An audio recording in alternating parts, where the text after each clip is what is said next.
Aujourd'hui, je vais m'attaquer à un symbole de la France éternelle, voilà, qu'on a tous apprécié à un moment ou à un autre pour une de ses facettes.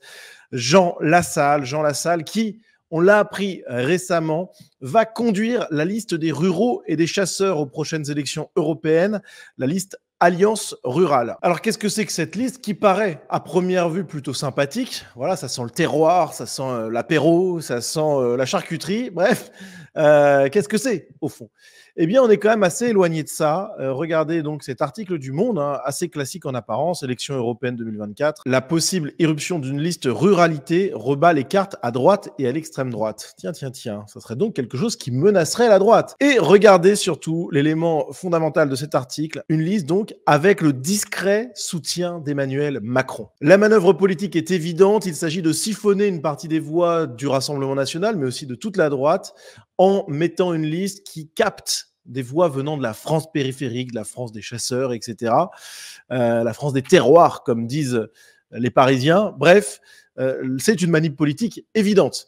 Et c'est d'autant plus évident qu'on le voit, son patron de cette alliance rurale, Willy Schreien, eh bien, il avait appelé en 2022 à la présidentielle à voter Emmanuel Macron dès le premier tour. Voilà, donc on est face à une manipulation macroniste. Et cette manœuvre, elle est assez terrible parce que c'est Jean Lassalle qui est censé être une figure de la France profonde, qui est censé être sympathique, etc., qui est le traître dans l'histoire.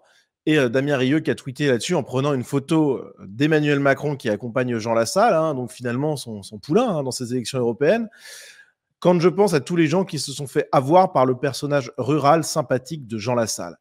Et c'est vrai qu'il a pu tromper son monde. On l'a vu à de nombreuses reprises. Et c'est vrai que c'était toujours assez marrant quand même de le voir. On l'a vu ici avec sa tronçonneuse. On l'a vu ici à faucher son champ en short et avec son chapeau dans son jardin. Bon, vous voyez, l'image est quand même assez sympa et on a envie d'y croire, on a envie d'y adhérer, on a envie de se dire que c'est un bon gars. Bon, on a également une image qui avait beaucoup fait parler à l'époque des Gilets jaunes. Il était venu à l'Assemblée nationale avec un gilet jaune qu'il avait enfilé dans l'hémicycle, ce qui lui avait valu une belle amende, mais ce qui avait donné des images qui étaient assez fortes. Et donc, de manière générale, Jean Lassalle, il a du succès auprès des Français qui ne creusent pas forcément le personnage parce qu'en termes d'image, c'est vrai qu'on se dit, bah, finalement, voilà, c'est quelqu'un qu'on a envie d'avoir comme ami presque parce qu'on se dit, il est sympa, quoi. Voilà, il est un peu excentrique, c'est le moins qu'on puisse dire. Quand il parle, on comprend pas exactement ce qu'il veut dire et on va y revenir. Mais au niveau, voilà, de ce qu'il dégage, il y a quelque chose de positif. C'est d'ailleurs pour ça qu'on a énormément de personnes à droite qui se sont affichées avec lui. Je pense par exemple à Baptiste Marchais. On a également eu une invitation récemment sur Radio Courtoisie.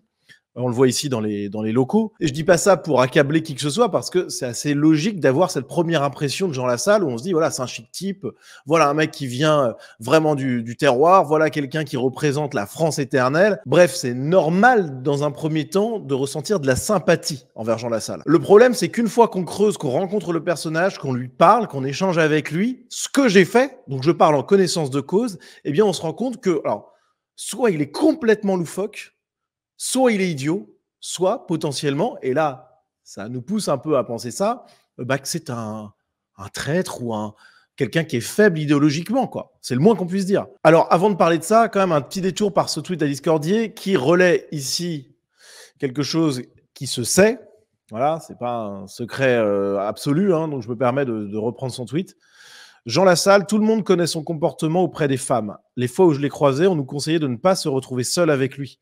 Les femmes attachées parlementaires faisaient d'ailleurs tout pour ne pas prendre l'ascenseur en même temps que lui. Il y a toujours une plainte pour viol, agression sexuelle contre lui qui est en cours. Excellent choix de la part de Macron, vraiment au top, et je pense que le RN tremble, vraiment chapeau. Oui, on va voir, je pense que c'est pas un très bon calcul de mettre cette personne-là en tête de liste, enfin quoique, parce que les gens, les Français, en fait, pour contrer cette manipulation politique d'Emmanuel Macron, il faut diffuser cette vidéo que je suis en train de réaliser parce qu'elle va montrer le vrai visage de Jean Lassalle et ça va permettre de faire ouvrir les yeux, je l'espère, à un maximum de personnes parce que, au-delà de la manipulation politique, il y a une personnalité qui est au mieux complètement vide et au pire très néfaste.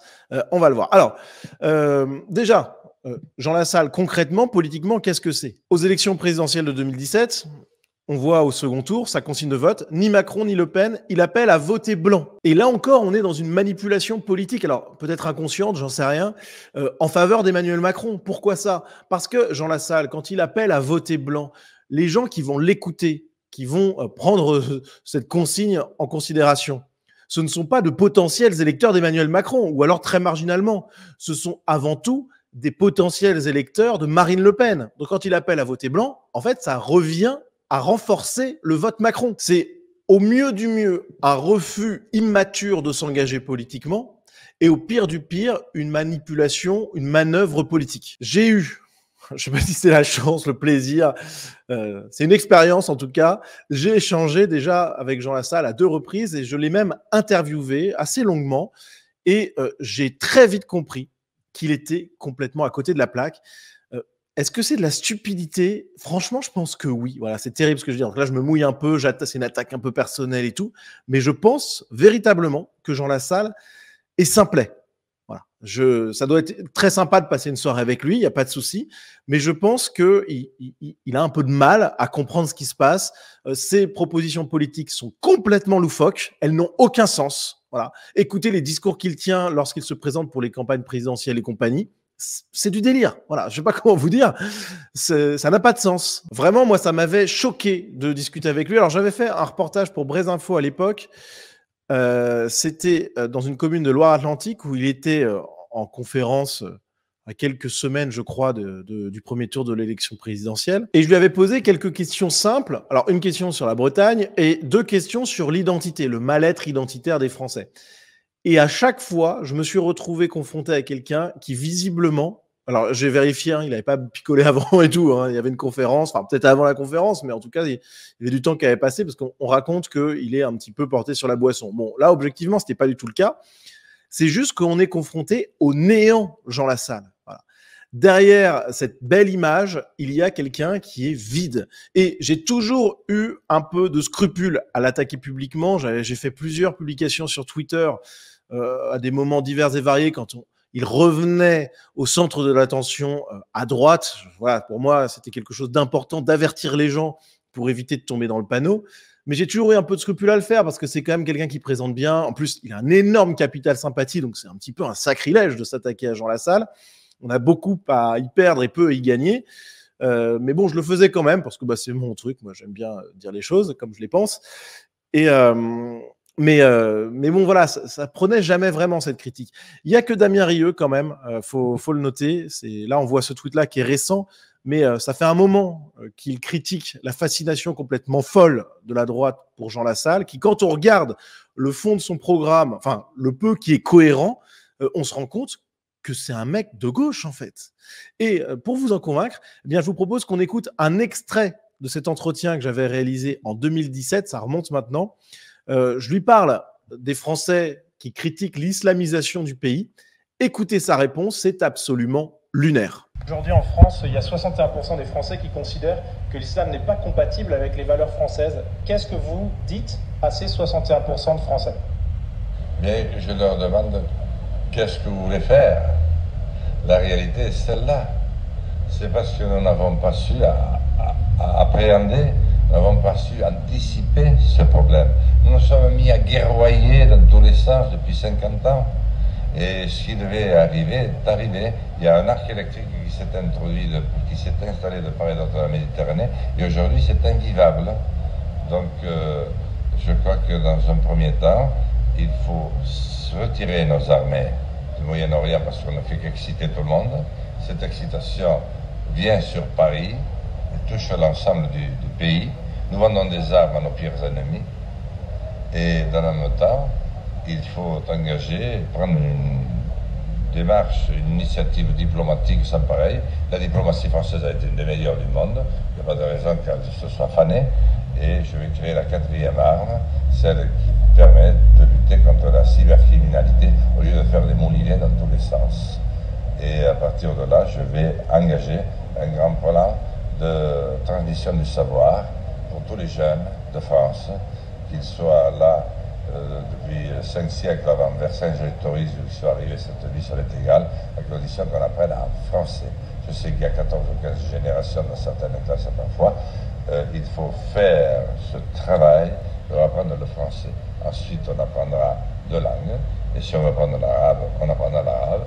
Si on veut apprendre l'espagnol, on apprendra l'espagnol ou l'allemand. Apprendre à se servir d'Internet et apprendre un art martial et apprendre un peu l'instruction civique aussi. Et puis, je pense que si on met bout à bout avec ma grande idée d'arriver à un projet pour la France à l'Afrique, pour que, pour la première fois depuis le début de notre ère, nous retrouvions la mer, cette mer continent, qui est notre mère à tous, notre maman à tous. Et si nous donnons la possibilité, en réunissant les fonds que nous dispersons aux quatre coins sans aucun effet, nous apprenions selon leurs juges et coutumes, sans les esclavagiser, sans les violenter, sans les évangéliser, à nos frères africains, eh bien, à se développer et à développer leur immense patrimoine au lieu de le laisser vampiriser par les Chinois, les Américains, les Russes et tout ce qui s'ensuit, eh bien, ça changera complètement le cours des choses. Parce que je ne connais pas un homme qui ne veuille pas vivre sur la terre où il est né. Bien sûr, il y aura toujours des explorateurs, c'est normal, c'est amis. Il y aura toujours des hommes et des femmes qui voudront faire le tour du monde. Mais moi, j'invite toutes les jeunesses du monde à venir en France, à venir apprendre le français.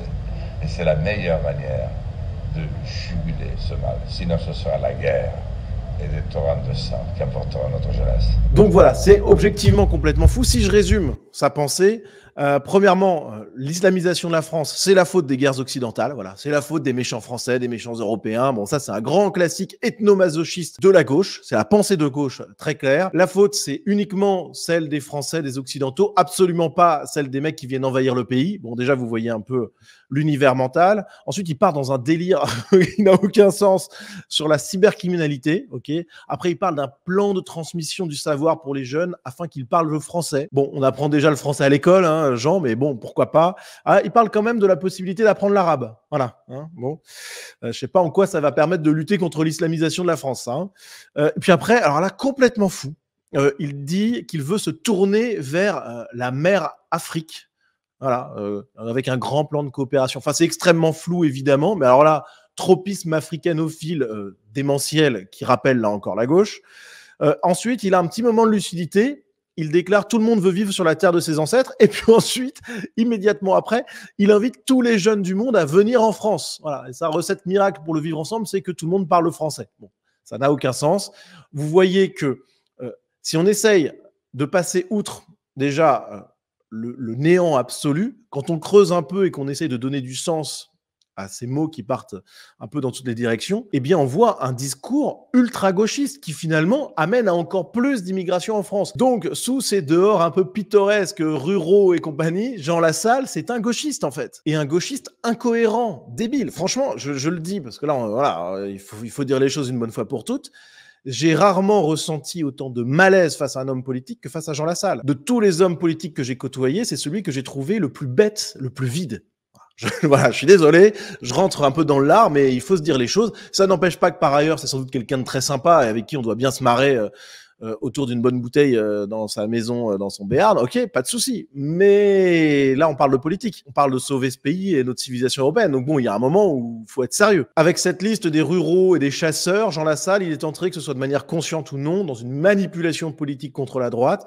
Et je suis désolé, mais si on additionne tout ce que je vous ai dit dans cette vidéo sur ce qu'il est réellement quand on discute avec lui et qu'on va au-delà de l'image avec cette manipulation-là, eh bien, Jean Lassalle est en train de devenir un ennemi de la France. Et finalement, tout ce qui se passe là, ça rejoint l'un de mes grands combats des dernières semaines, c'est d'absolument penser contre soi-même, de ne pas s'en tenir aux réflexes pavloviens qui sont les nôtres, ne pas s'en tenir à ces images sympathiques en apparence, mais qui cachent des réalités beaucoup plus sombres quand on explore un petit peu ce qui est réellement caché derrière tout ça. Bref, il faut penser contre soi-même, il faut être rigoureux et il ne faut pas se contenter de ces postures qui nous apparaissent si bénéfiques. Voilà. Écoutez, les amis, si cette vidéo vous a plu, n'hésitez pas à soutenir mon travail. Je pense que c'est quelque chose d'important que je vous ai dit là. C'est vraiment, je pense, une de mes grandes forces. Je me jette un peu des fleurs, mais je suis très, très loin d'être parfait. Je le répète régulièrement d'ailleurs, hein, donc je me mets pas du tout sur un piédestal, mais sur la question de l'analyse idéologique et sur cette question d'analyse des personnalités en politique, Franchement, je me trompe très très rarement depuis des années, donc je me permets de le dire. Et je pense que cette analyse-là, j'aurais peut-être dû la faire plus tôt pour éviter peut-être ça. Enfin, si tant est que j'avais le pouvoir d'éviter ça, mais faut pas non plus que je m'invente une vie. Mais voilà, il y a une fascination à droite que j'ai toujours regardé un peu de loin en essayant de temps en temps d'éveiller un peu les gens sur Jean Lassalle. Mais j'aurais peut-être dû rentrer plus durement dans le tas. Bon, bref, en tout cas, je l'ai fait. Je pense que j'ai une bonne analyse. Ça fait des années que je pense ça et que je le répète un petit peu à droite à gauche. Et je pense que cette justesse d'analyse idéologique, en tout cas, cette volonté d'aller plus loin que les postures, c'est ce qui fait ma force. Donc, si vous appréciez ça, si vous appréciez cette vidéo, si vous appréciez le contenu que je produis de manière générale, n'hésitez pas à soutenir mon travail. Vous avez en description de cette vidéo un lien vers ma page Tipeee. Vous avez aussi, bien sûr, la possibilité d'aimer cette vidéo, de vous abonner à cette chaîne. Et puis, vous avez également la possibilité de faire des dons. Vous avez tout ça en description. Merci les amis d'avance et à très vite.